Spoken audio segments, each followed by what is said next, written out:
देश में मौसम परिवर्तन हो रहा है। आपने देखा होगा कि धूल के साथ बारिश की शुरुआत हो गई है।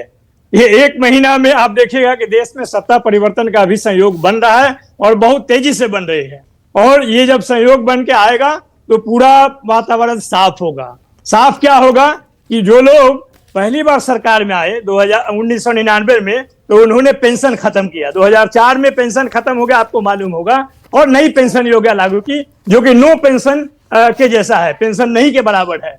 2014 में आए दूसरी बार तो कहे कि 2 करोड़ नौकरी प्रतिवर्ष देंगे। मुझे लगता है कि नौकरी देना तो बजाय उन्होंने नौकरी लेना शुरू कर दिया और देश के युवा जो हैं इस चीज को भुगत रहे हैं।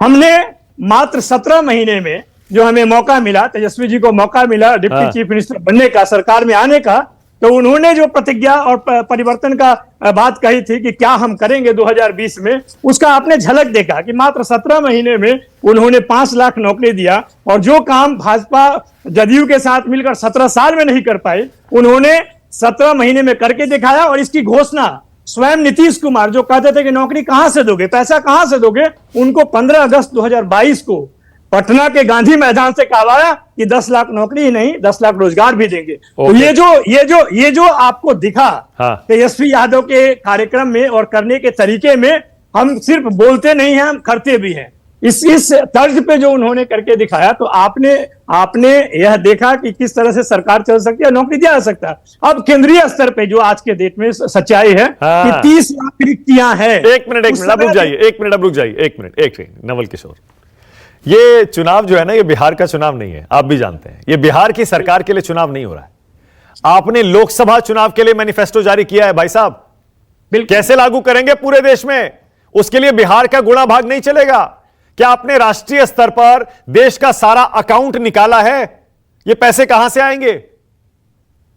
मानक जी, पैसे कहां से आएंगे वो तो समय पे बता दिए जाएंगे। पैसे कहां से लाए जाते हैं, चंदा चोरों ने बताया कि जो कंपनियां घाटे में चल रही हैं उनसे भी लोग पैसा उगाही करके अपना कार्यक्रम चला रहे थे। देश चलाने के लिए योजना और पैसा लाना वो वित्त मंत्री का और सरकार का काम है। अरे लेकिन मुझे ये बताइए, आप तो 40 सीटों वाले प्रदेश में लड़ रहे हैं, वो भी सारी सीटें नहीं लड़ रहे हैं। ऐसे में आप देश को वादा कैसे कर सकते हैं? इंडिया गठबंधन का मैनिफेस्टो आना चाहिए था। नहीं, एक मिनट, मैं ये कह रहा हूं, इंडिया गठबंधन मैनिफेस्टो अगर देता तो मुझे समझ में आता। समाजवादी पार्टी अलग दे रही है, आरजेडी अलग दे रही है, कांग्रेस अलग दे रही है, लेफ्ट अलग दे रही है। क्या मतलब हुआ इस मैनिफेस्टो का? गठबंधन के मायने क्या हुए फिर, अगर हर पार्टी अपना अपना मैनिफेस्टो देश के लिए दे रही है तो? मानक जी, पहली बात, भारतीय संसद को या संसदीय प्रणाली को हम लोग बहुदलीय संसद प्रणाली के रूप में देखते हैं। मल्टी पार्टी सिस्टम है। यहाँ पे एक पार्टी का कोई उतना पहचान नहीं है कि पूरे देश में सरकार चला सके।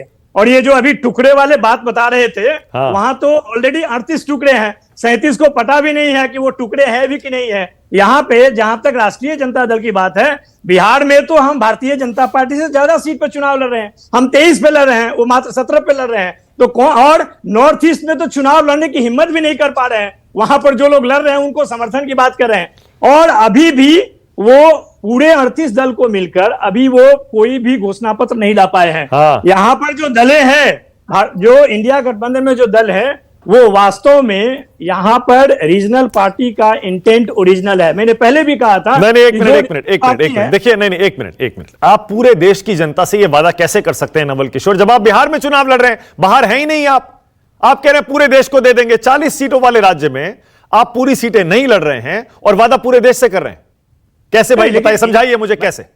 देखिए, हमने तो कहा ना कि इंडिया गठबंधन की सरकार आएगी तो हम ये काम करेंगे, और इंडिया गठबंधन पूरे देश में चुनाव लड़ रहा है। अरे भाई, लेकिन तो इंडिया गठबंधन का मैनिफेस्टो आना चाहिए ना। फिर आरजेडी का मैनिफेस्टो पूरे देश के वादे कैसे कर सकता है?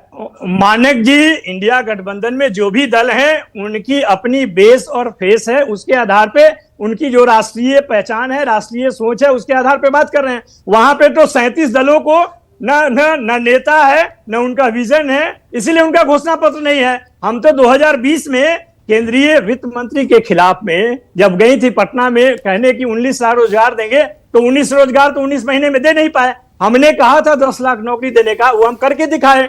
यहाँ पर किसी राज्य को आप बताइए, मानक जी, आप भी क्या बात कर रहे हैं? डाइवर्सिटी वाले देश में, संघीय सोच वाले देश में संघीय प्रवृत्ति वाले देश में आप कह रहे हैं एक नेता, वो तो फिर वही हो गया ना कि पूरा नहीं देश नहीं में नहीं एक ही नहीं, मैंने नेता की बात पूरा नहीं विश्व की। में मैंने नेता की बात नहीं की। मैं कंप्लीट कर हाँ। मैं वही बोला। आप तो फिर वही बात हो गई कि पूरा विश्व का सबसे बड़ा राजनीतिक दल है, साउथ में है ही नहीं, और कहते हैं कि पूरा विश्व का सबसे बड़ा राजनीतिक दल है। नेता अगर सबसे सर्वोपरि हैं तो फिर 38 दल उनके साथ क्या कर रहे हैं? दूसरे दलों का सहारा क्यों ले रहे हैं? नहीं, अच्छा, ओके, मैं एक बार और ट्राई करता हूं, मैं एक बार और पूछता हूं, और मैं सीधा पूछता हूं, अगर आपकी सरकार आ गई इंडिया गठबंधन की, आपके सारे मैनिफेस्टो घटक दलों के एक जैसे नहीं है, उसका मतलब फिर हर पार्टी अपना अपना घोषणा पत्र लागू करवाने के लिए जोर डालेगी सरकार पर, खींचतान होगी। फिर उसके बाद भैया हमने ये वादा किया है, ये करिए, वो समाजवादी कहेगी हमने ये वादा किया है, ये करिए, लेफ्ट वाले कहेंगे हमने ये वादा किया है, ये करिए। सही कह रहा हूं ना मैं? नहीं मानक जी, आपने महागठबंधन की सरकार देखा जिसमें कि ऑलरेडी 7 दल थे जब हमने काम किया, और जो बात राष्ट्रीय जनता दल ने 2020 में कहा था बिहार के संदर्भ में, उसको लागू कराने में कोई समस्या हुआ? नीतीश कुमार तो भाजपा के तरफ से अरे पर वो बिहार में लागू करना था ना भाई साहब, आप वहां चुनाव लड़ रहे थे। मैं मानक जी, बिहार ही पूरे देश का भविष्य तय करता है। 1977, 1989 और 2004 उदाहरण है। ओके, प्रेम शुक्ला, लालू जी जब रेल मंत्री बने हाँ। तो 90,000 करोड़ का फायदा रेलवे को मिला। हाँ। ये तो रेल को बेच दिए, ठीक है, रेल को बेच ओके, दिए। प्रेम शुक्ला।